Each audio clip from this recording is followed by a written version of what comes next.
Morning. Thanks for joining us here today.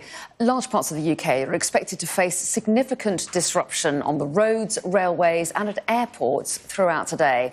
Amber weather alerts for snow and ice cover most parts of England and Wales. Well, overnight, several airports suspended operations, with planes cancelled, delayed and diverted across the country. Passengers have been warned to expect knock-on delays today. Well, icy conditions also forced a number of roads to close, with heavy snow making it difficult for motorists. Some roads in County Durham and Derbyshire remain shut this morning due to snow, with the National Highways advising people to take extra care when travelling. And the National Grid has reported several power outages in parts of the Midlands, the South West and South Wales. So let's bring in Sky's meteorologist Kirsty McCabe and our correspondent Emma Birchley, who are both with us. Morning to both of you. So Emma, first of all, what kind of disruption have we seen so far? Well, I think what we can tell is that this is really an unfolding situation, because in the last quarter of an hour or so, we've had an update from Liverpool John Lennon Airport saying that due to the snow, the runway's temporarily closed, but the airport remains open. Please contact your airline for flight information. We're working hard to clear the runway and we'll provide an update at 7:45. But actually, that's just the latest of a number of updates that we've had through the night. Bristol Airport was very severely hit at around 8 o'clock. Last night, they put out a statement saying that they were going to have to suspend operations while they cleared the runway. Flights were diverted to Birmingham, Cardiff and Belfast, for example. Then at 11 p.m, this statement was released saying Bristol Airport has reopened tonight, but there are still challenging weather conditions. We're sorry for the inconvenience caused. There may be delays on Sunday morning as some aircraft are out of position. Passengers are advised to check with their airline. So aircraft out of position, but also passengers out of position. Apparently, at Bristol, there were passengers who were being told they'd have to pay £500 to get a taxi back to Birmingham after their flight from Tenerife was diverted from Birmingham to Bristol.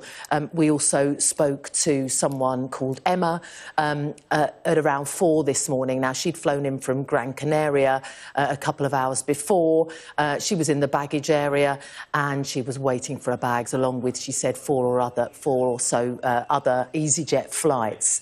The baggage handlers had gone home overnight. They were waiting for the morning shift. There was no water, there was no food, the vending machines were empty, so all pretty grim. She said, "I'm laughing, but I feel like crying." And Sky has contacted EasyJet. We're waiting to hear from them.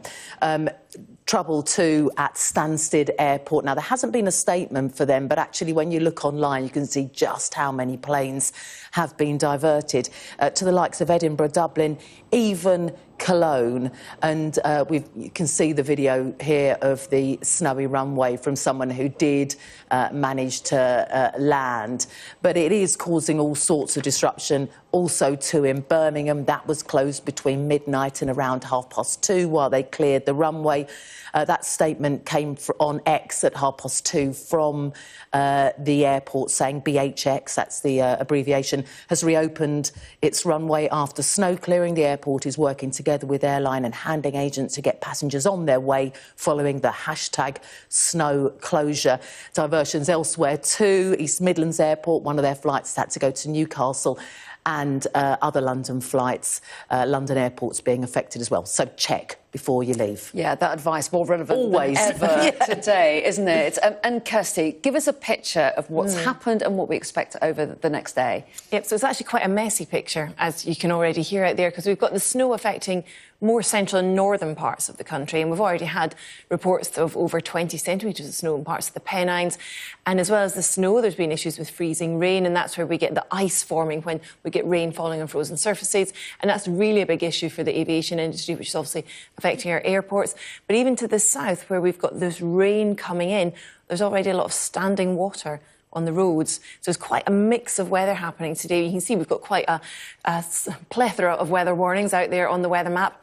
The amber warning's still in place for the heavier snow and ice issues, and that's mainly affecting parts of the Midlands, central and North Wales into northern England. Still seeing some significant snowfall to come here, really for much of the day.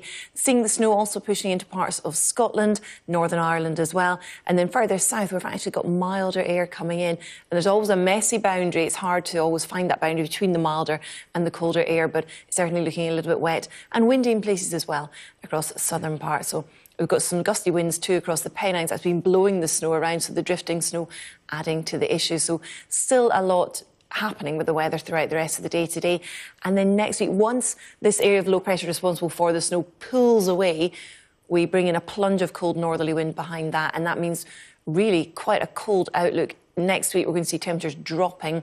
Could be as low as -18 by the time we get to Tuesday night into Wednesday across. Not here. Don't panic, although it's quite chilly in the studio in the mornings, but no, more of the Scottish snow Keep us awake. Yeah. Yes. So over the line, snow across northern England, southern Scotland and northern Scotland, that's where it could get really cold, because once the snow there is set, it's not really likely to thaw there. But further south, for example, South Wales, where and central parts of Wales where the snow's there, where that thaws through today, there could be some snow melt, could be a little bit of flooding to watch out for across parts of Wales today, just because we've got that milder air pushing in. So it's a really tricky one, actually, with the weather throughout today. Yeah, lots to keep an eye out for. And, yeah, obviously tricky if you're trying to get anywhere. So for the moment, both of you, I know you'll keep us up to date with any changes, but for the moment, Kirsty Nemeth, thanks very much indeed. Well, Sky's North of England correspondent Shingi Mararike has been braving the snowy conditions in Cheshire and sent us this update. That amber weather warning is bringing snow, which you can see here in Cheshire, as well as ice and freezing rain. And we know that that disruption that always comes with the concerted cold snap around this time of year is now firmly taking place across the country, including in the southwest, where flights have been cancelled from Bristol Airport, meaning that those flights are having to land at nearby airports like Cardiff and Birmingham as well. And we also know in that part of the country there have been motorway closures as well as power outages in some postcodes in Bristol. And one of the defining features of this cold snap is the fact that it is bringing with it freezing rain. That freezing rain is typically seen in North America, and it brings power lines there and is usually linked to winter storms. And when it hits the surface of the ground, it brings with it black ice that poses its own risks. And once the amber weather warnings subside, the cold snap will continue, because that will give way to yellow weather warnings, also for snow and ice, also in large swathes of the country, including the Midlands, the Northwest where we are, and Wales. And that is why the Met Office are continuing to tell people to only travel if it's necessary, and if you do so, take caution and care.